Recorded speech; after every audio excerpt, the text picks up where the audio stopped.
Zachary Taylor was our 12th president, and unfortunately he was not able to complete his term.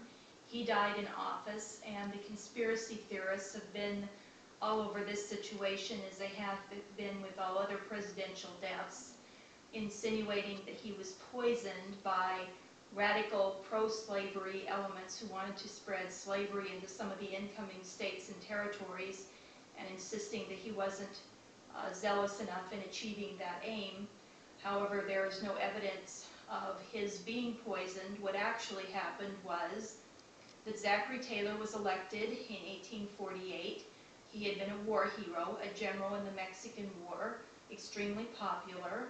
He came into office, and after only 16 months in office, on July 4th of 1850, while watching the dedication of the Washington Monument, he was at a picnic. It was hot and muggy in Washington, D.C., and then Washington was still surrounded partially by swampland, so not a very healthy place to live in those days.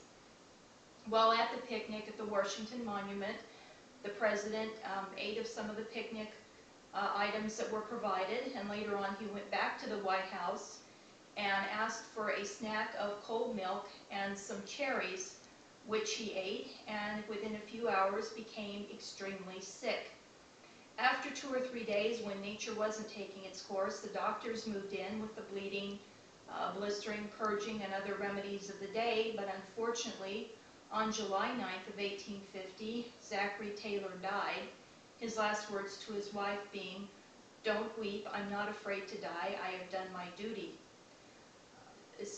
Conspiracy theorists have indicated that he may have been poisoned by arsenic, which was a common rat poison at the time, and in 1991 were successful in having his relatives request that the grave in Lexington, Kentucky be exhumed so that his corpse, then in a very mummified state of preservation, could be examined for arsenic poisoning.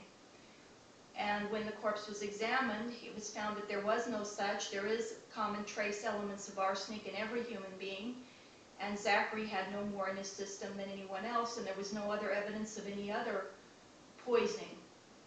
The diagnosis at the time the doctors gave him was cholera, there not being any other word that they could use for describing a severe stomach ailment with nausea and vomiting and other feverish type symptoms that he had. Doctors believe now that he had gastroenteritis, a viral infection of the gastrointestinal tract, so meaning that he either had food poisoning from something at the picnic or from the cherries in the milk, or he may have had just a very bad case of the stomach flu, or even some sort of fever, obviously not poison, but just an unfortunate coincidence. The doctors at the time may have exacerbated the situation with the bleeding and the emetics and all the other items that they were using. However, there's no indication that they had a sinister intent. This was the President of the United States, and he was getting the top medical care that science recommended at the time, but unfortunately, poor thing, that couldn't save him either. So, no conspiracy there, just a very bad reaction to some food, probably.